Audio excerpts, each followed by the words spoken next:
Assalamualaikum warahmatullahi wabarakatuh. Hari ini saya nak sembang untuk review game Manchester City lawan Liverpool, yang mana Liverpool menang 1-0. Itu adalah satu pencapaian yang bagus lah untuk Liverpool. Sebab untuk season ni Liverpool lah pasukan yang berjaya kalahkan City. Sebab hari tu mereka berjaya kalahkan City, hari ni dalam EPL pun mereka berjaya kalahkan City. So benda tu tak ada lah mengejutkan. Tetapi kalau kita lihat performance semasa Liverpool, memang atas-atas sepatutnya orang akan bersangka, orang akan predict yang City boleh menang mudah lah ke atas Liverpool. Tetapi kalau kita lihat rekod sebelum-sebelum ni pun, apabila Jurgen Klopp versus dengan Pep Guardiola, memang Pep sebenarnya akan struggle lawan dengan Liverpool ni. And so memang antara game yang menarik untuk season kali ni, game yang boleh dikatakan boleh battle antara tactical kedua-dua pasukan lah. Pasukan mana yang control ball, pasukan mana yang ada ball position yang banyak, pasukan mana yang berjaya memanfaatkan counter attack dan sebagainya. Dan kita boleh lihat untuk game ni memang City daripada segi attacking dan juga ball position mereka lebih kontrol, tetapi daripada segi crowd control, daripada segi defend dan juga daripada segi bertahan serta melakukan counter attack, nampaknya Liverpool lebih efisien lah daripada segi untuk memanfaatkan peluang-peluang yang ada. And so benda tu yang menyebabkan Liverpool boleh menang. Tanpa buang masa, mari kita masuk lah dalam ulasan perlawanan ni. Untuk ulasan perlawanan ni saya nak buat simple saja. Saya akan cerita pasal Liverpool dahulu. Apakah kekuatan Liverpool pada perlawanan ni? Yang pertama, kekuatan Liverpool pada perlawanan ni seperti mana yang kita tahu adalah satu, tentang defense department mereka yang diketuai oleh Joe Gomez dengan Van Dijk, yang mana boleh saya katakan untuk bahagian defense department serta di backup oleh Fabinho, mereka telah berjaya untuk memastikan yang defense shape mereka untuk menghalang pergerakan-pergerakan berbahaya daripada attacking pasukan City. Dan semalam kita boleh tengok Joe Gomez dan juga Van Dijk melakukan kerja dengan sangat baik daripada segi man to man marking untuk menghalang pergerakan Haaland dan tidak membiarkan Haaland untuk berada dalam keadaan yang free ataupun bebas bagi menerima bola. Adalah beberapa situasi berlaku, tetapi overall memang boleh dikatakan Joe Gomez dan juga Van Dijk berjaya untuk memastikan yang defense shape mereka tak pecah, mereka berdisiplin, mereka compact, marking mereka bagus, komunikasi mereka bagus dan mereka tak bagi space untuk Manchester City penetrate dan masuk ke dalam di box. Itu adalah satu benda yang sangat-sangat bagus lah. Dan benda tu juga dibantu oleh sistem pertahanan tengah ataupun midfield tengah bertahan pasukan Liverpool, Fabinho, untuk mengganggu perancangan ataupun pergerakan City di bahagian tengah, yang mana dia banyak memberi tekanan, dia banyak buat raja kotong dan dia banyak halang Kevin De Bruyne. So pemain-pemain City tak dapat ruang yang banyak untuk attack pemain-pemain Liverpool. Itu yang pertama. Yang kedua adalah kita boleh berterima kasih dekat Alisson lah kalau Liverpool punya fan. Sebab apa? Sebab Alisson semalam dia bertindak dengan sangat cemerlang. Dia bermain dengan sangat baik. Dia save beberapa percubaan daripada Haaland dan dia juga berjaya assist satu kepada Muhammad Salah. So memang boleh dikatakan performance Alisson semalam berjaya untuk membantu Liverpool menang ke atas pasukan City. Itu yang kedua. Yang ketiga, kalau kita lihat seperti mana yang kita tahu, City sebenarnya mereka suka untuk exploit di antara bahagian kiri sayap dan juga bahagian kanan, serta di celah-celah antara centre back dan juga left back ataupun centre back dan juga right back.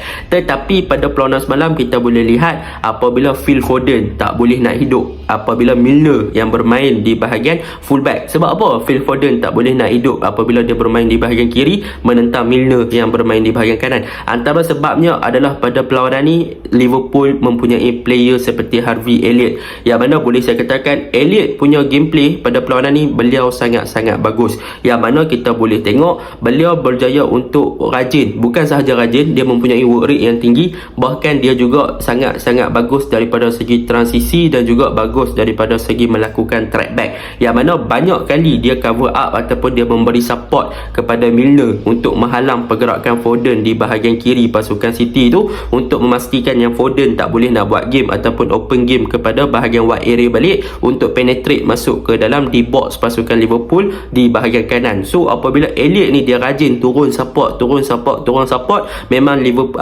City tak boleh nak buat game. Begitu juga dengan bahagian kiri lah. Kalau kita tengok, Robertson sebenarnya berjaya untuk menetralkan bahagian kanan pasukan City. Tetapi kena faham, City punya attacking mereka tak berpaksikan sangat di bahagian kanan, and mereka sebaliknya memang banyak overload di bahagian kiri. So apa yang Liverpool cuba buat adalah Liverpool akan overloadkan ataupun akan tambah bilangan player di mana kawasan City attack ataupun City serang, untuk memastikan yang player Liverpool lebih banyak, dan mereka akan close space dan juga menghalang pergerakan untuk City create game di kawasan tersebut. Itu adalah satu tindakan yang bijak lah daripada Klopp, yang mana daripada segi defensive ataupun pembentukan bertahan daripada Liverpool semalam memang antara benda yang berjaya untuk menetralkan dan juga menghalang pergerakan-pergerakan kreatif daripada City ketika mereka nak menyerang. So mereka tak ada space, mereka memang tak boleh nak buat apa. Tu yang ketiga lah yang boleh saya puji tentang Liverpool. Yang keempat yang saya suka tentang Liverpool ni adalah percaturan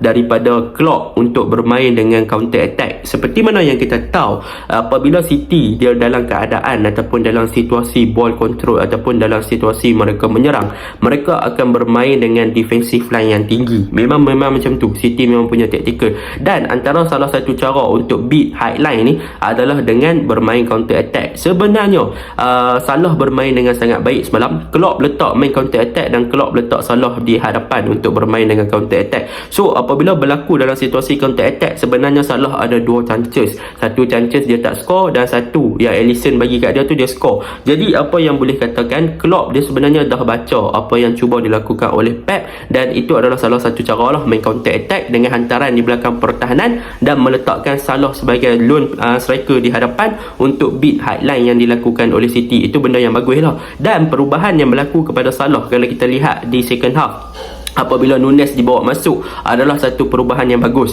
Kalau kita lihat overall game, memang Salah bermain di bahagian wide area, tetapi apabila Salah bermain di bahagian wide area, dia tidak terlalu efektif, dia tidak terlalu berkesan. Sebab kita tahu tipikal Salah adalah dia adalah player yang berbahaya apabila berada berhampiran dengan kotak penalti ataupun dengan kawasan gol pasukan lawan lah, berbanding bermain di bahagian wide area. Jadi apabila kemasukan Nunes, kita boleh tengok yang mana Klopp mengarahkan Salah untuk more play to center, yang mana bermain di bahagian tengah untuk backup kepada Nunes ataupun berada sebagai lone striker. Nunes main belakang Salah lah ataupun Salah main belakang Nunes.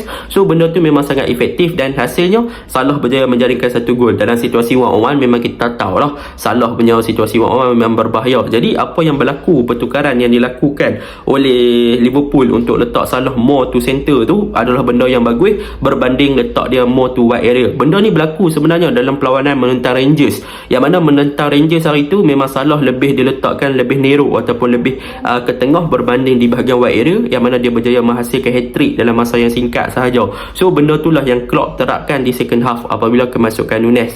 Dan yang seterusnya, sebenarnya kemasukan Nunes ni dia adalah benda yang bagus untuk Liverpool. Daripada segi pemerhatian saya, dia berjaya untuk memastikan yang defending unit ataupun defend unit pasukan City tu dah menjadi chaos. Mereka dah menjadi terhuru-hara, mereka dah memang pening lah dengan kemasukan Nunes di second half. Tetapi apa yang menjadi penyesalannya adalah daripada segi decision making yang dilakukan oleh Nunes, ataupun orang kata apa dia punya pilihan ataupun dia punya choice dalam membuat keputusan tu agak kurang, yang mana banyak decision making yang dilakukan oleh Nunes agak teruk. So Nunes dia perlu perbaiki dia punya decision making. Dan untuk Liverpool juga, mereka sebenarnya boleh perbaiki daripada segi finishing, yang mana mereka sebenarnya gagal untuk memanfaatkan peluang-peluang yang ada. Salah dah passing kat Jota tanduk melalut dan sebagainya. So benda tu agak merugikan lah. So decision making daripada Liverpool sebenarnya agak bad, agak teruk di bahagian attacking third, terutamanya Nunes lah apabila Nunes masuk. Jadi secara overallnya semalam gameplay memang Liverpool berjaya untuk neutralkan tactical City, walaupun City yang lebih control game dan ball position, dan juga Liverpool berjaya untuk memastikan yang counter attack mereka berjaya lah dengan penggunaan Salah di hadapan. Dan untuk City pula game ni, apa yang boleh saya katakan, mereka punya defensive line yang tinggi tu berjaya untuk dimanfaatkan untuk kelemahan mereka berjaya dimanfaatkan oleh Liverpool. Satu. Yang kedua, mereka punya creativity hilang apabila mereka cuba main di bahagian wide area. Mereka tak boleh nak penetrate sebab Liverpool dah overload player. Haaland boleh dikatakan dikunci dengan rapat daripada segi man to man marking. Ada support atau interview Nestor, Alexander Nestor, one of the legend defense. Dia kata kalau Haaland dia jaga, dia akan cuba untuk mendekati Haaland dengan situasi one on one. So benda tu yang dilakukan oleh Van Dijk dan juga Joe Gomez. Cumanya yang bezanya, kadang-kadang Joe Gomez dan juga Van Dijk mereka akan buat 2-in-1 marking, 2-on-1 marking, iaitu Joe Gomez dan juga Van Dijk akan dua-dua orang akan marking Haaland. So Haaland tak dapat space. De Bruyne semalam masih lagi world class, banyak hantaran-hantaran yang bagus tetapi gagal dimanfaatkan sebab kecekapan Alisson. Dan bagi saya man of the match Alisson lah. Alisson antara penyebab kenapa Liverpool menang. Okey, itu je urusan saya. Assalamualaikum.